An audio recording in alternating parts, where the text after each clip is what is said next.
Hey familia, Miranda here, and today I have my Criterion haul to share with you guys. Always exciting when July comes around because Barnes & Noble, as you know, does do their 50% off Criterion sale and also Amazon price matches. So if you can't find it in the store, you could probably find it on Amazon. But this time around, I did go a little crazy with the sale. I did pick up 14 titles. I got a couple upgrades. One of the newer films that came out recently. I did actually pick up a Criterion DVD, surprisingly. So we're going to go on ahead and get into things. Honestly, you guys, the Barnes & Noble sales in July and November, that's definitely like the only time I ever really buy Criterion, and it should be the only time that you're buying because they're half off, like, so why wouldn't you? Of course, they do also do their flash sales. Typically, I think it's like in March and October on the Criterion website, so that's another time too that you can, stock up on Criterion. But definitely when July and November roll around, you got to take advantage of the sale, that's for sure. So let's go ahead and get into things because I'm super excited to share with you guys the titles that I picked up. All right, so first up is this film here called Shallow Grave. So I actually found out about this one through Mel over at My Killer Podcast.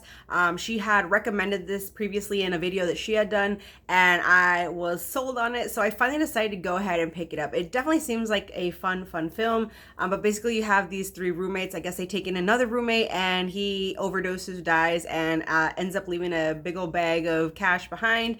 And so as you can assume, some bad decisions along with their consequences come, and it definitely seems just like a fun little film. I mean, we've seen plenty of stories like that, but this one, she says, is really, really good.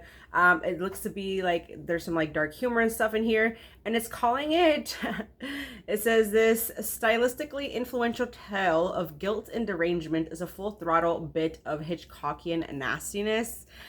So interesting, very, very intrigued for this one. This one is by number 616. All right, next up is spy number 1020, and that is Leave Her to Heaven. So this one has actually come recommended several times throughout the community, and so I figured I would go ahead and pick it up this time around. It does seem very, very good, you guys, and so I'm kind of seeing where like the love for this is coming, but I'm definitely excited to check this one out. Leave Her to Heaven. This one, basically, you have this woman, she meets this man.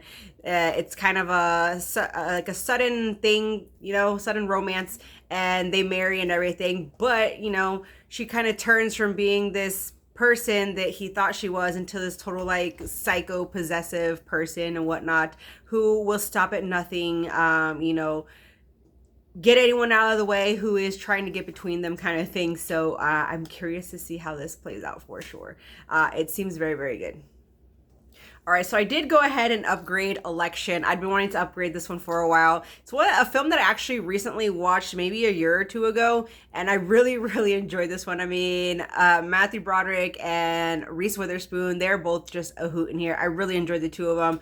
It's one of those films where like their characters are just kind of after each other, and just it's one thing after another happening and stuff. Especially, Matthew Broderick's character, he just kind of starts totally fall apart in this one. And Reese Witherspoon, like I said, she's a hoot in here. I really enjoyed her. Love the whole like high school presidential campaign thing and stuff, because obviously that's what this has to do with, and stuff. And Matthew Broderick plays one of the teachers in the film, and they kind of go at it and stuff. They just do not like each other, and it is just loads of fun, you guys. If you've never seen it, definitely you need to check it out. This is spy number 904. All right, so the other upgrade that I got is spy number 1264, and that is The Wiz. I did go ahead and get the 4K on this one. This is such a great film. Obviously, it's a, take on The Wizard of Oz, but it does, bring its own thing to the plate. And it does also star a, full African-American ensemble cast, which is awesome. Of course, you have Diana Ross in here. You have Michael Jackson. You have Richard Pryor. Just many, many notable faces in this film. And it is just a really cool, interesting take on The Wizard of Oz. If you've never seen it, that's basically what it is. Of course, different setting and all of that. But yeah, it's a good one. I remember watching this a lot as a kid. And I will say, when I was a kid, for some reason, I don't know why, this version kind of freaked me out a little bit more than like The Wizard of Oz did. I don't know. But I definitely really enjoyed this one. And I was very, very happy to see that this got the Criterion treatment. So The Wiz. And this one is actually from 1978, and it's 134 minutes. All right, so the next one that I got is Spy number 667, and it is this film called Seconds. Now, this one I wanted because it does star Rock Hudson, and I absolutely love him, you guys. This film's from 1966. But the storyline of this just seemed very, very intriguing to me. You basically have this guy who is dissatisfied with his life, and so he undergoes this like procedure that will grant him a new life, like a fresh start. And I think it's also like a fresh face and everything. So seemed kind of wild. So I was very, very interested in this one.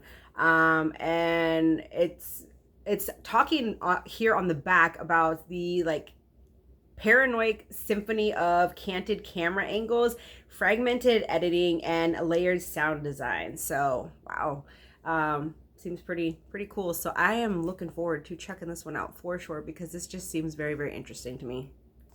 All right, next one I got is Spy number 1235.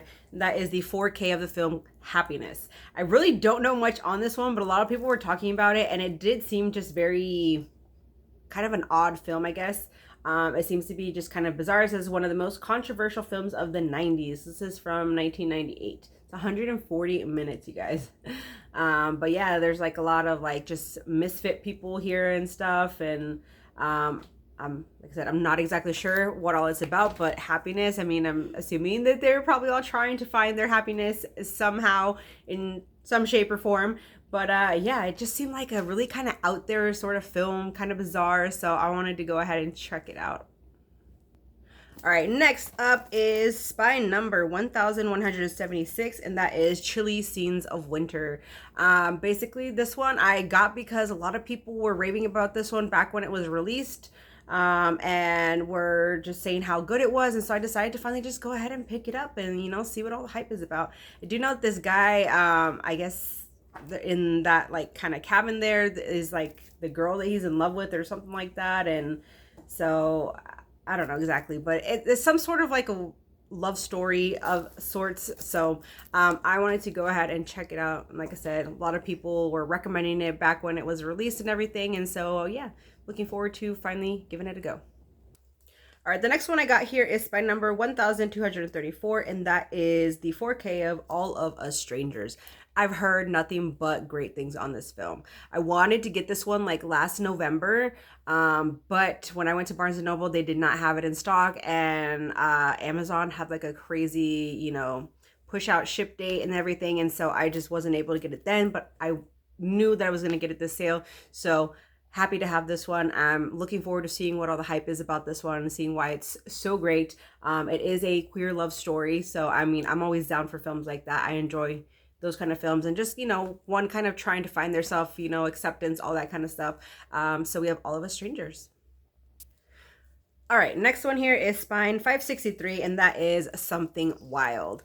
Now, this is actually a film that I did not know anything about, but then when I saw this one, I think somebody had recommended it, and I saw that, well, you have Jeff Daniels, Ray Liotta, and Melanie Griffith in here. I was sold on the cast alone, you guys.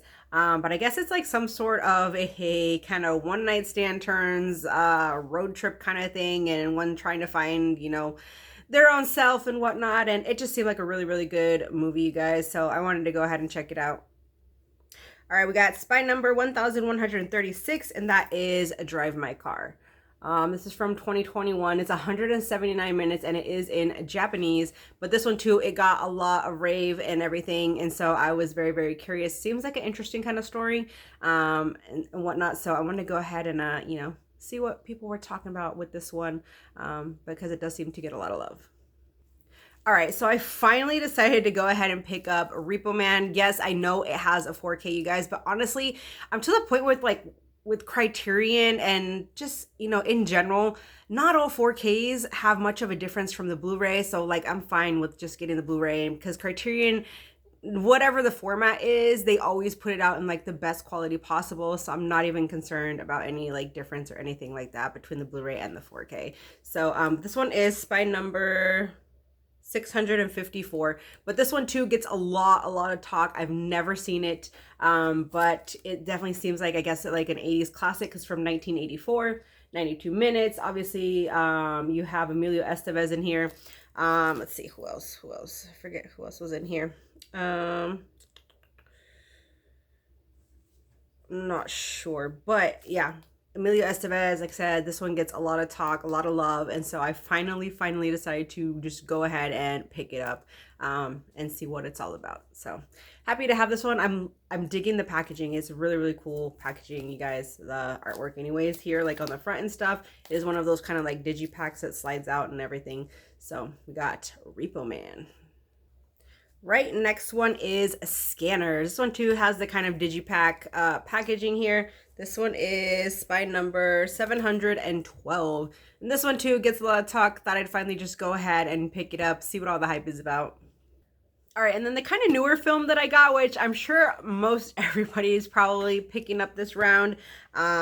It's a film from 2024. It's number 1259 in the collection, and that is Anora. So I did go with the 4K on this one. This one does have the kind of digipack packaging. If you get the Blu-ray, you just get like the standard case, which I don't know. I kind of prefer that a little bit better, but I don't know. Anywho, nonetheless, I do enjoy like the whole digi packaging, whatnot. But Anora, you guys. So I really enjoyed this film. But I did not necessarily think that it was like, nomination, best picture worthy. I don't know.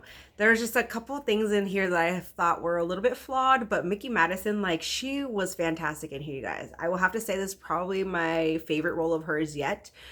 She was just a total star in this for sure. Steals the show. I mean, it's all about her basically. But basically she is this erotic dancer, sex worker. And so along comes this kind of pretty boy. He's from this like big Russian family and whatnot, and he basically lives off of his parents' money. But he's in town supposedly. He's supposed to be like going to school, but he's not. And so he meets her.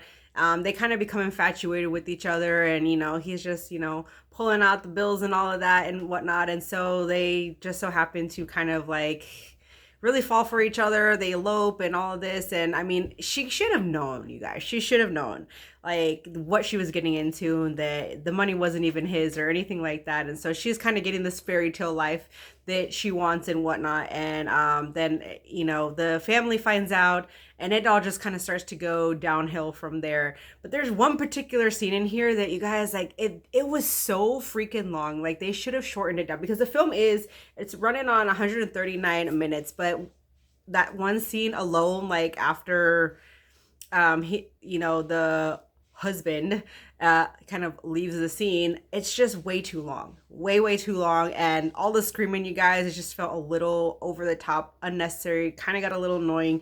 But other than that, you guys, the film is like all around like pretty freaking good. Really enjoyed this one. I enjoyed the storyline of it and everything. Because obviously, yeah, she's one of those girls, she's young, she's looking for that kind of fairy tale life, and whatnot. And so, yeah, Anora, you guys, I highly recommend this one. If you have yet to check out, definitely do so, because it's really good. All right, and then the last title that I got, you guys, is Spine Number 390. This is the DVD, you guys. It is only available on DVD, and it is a film in French, and I don't even exactly remember how I found out about this one. I want to say I saw it like in an Instagram post or something, and like I'd never heard of it, and it just seemed like one of those totally, absolutely bizarre type films, like really messed up kind of film. But it's this film called Sweet Movie. It's from 1974, 98 minutes. Like I said, it is in French and Serbo-Croatian. So it does have subtitles and all of that, but I don't know. I should like kind of read to you guys what this says on the back, because it's kind of crazy. Let's see. It says, with this full-throttled shriek in the face of, I cannot even, what is that word? Borgias complacency in movie watching. Sweet Movie tackles the limits of personal and political freedom with kaleidoscopic feverishness, shuttling viewers with a gynecological beauty pageant to a grotesque food orgy and scatological taboo-shattering glee. With its lewd, abandon, and sketch comedy perversity, Sweet Movie became both a cult staple and an exemplar of the envelope pushing of the 1970s cinema. So that was quite a mouthful to read, you guys. But all of that. Like, doesn't that seem like kind of interesting? It was saying something that what I had read when I like kind of saw this film, was talking about like debauchery and all of that. So I was immediately intrigued because you guys know I don't mind the really messed up stuff. So I'm always interested to kind of see like just weird, out there, bizarre, crazy, messed up, disturbing films and stuff. So this seemed like kind of right up that alley. So I was very, very intrigued by this one for sure. And I've seen like a little bit of like just like kind of pictures online of the film, and there's like some just really weird looking scenes and stuff. So we have a sweet movie here. So that is my haul, you guys. If you have seen any of these films, please let me know your thoughts on it. I would love to hear what y'all have to say on these films. I'm happy with, you know, my upgrades and everything that I picked up this round. So I have a lot of catching up to do, lots to dive into. So I'm excited, you guys. So that's it for today's video. Thank you so much for watching. Join the family if you have not, and I will see you in my next one. Bye, guys.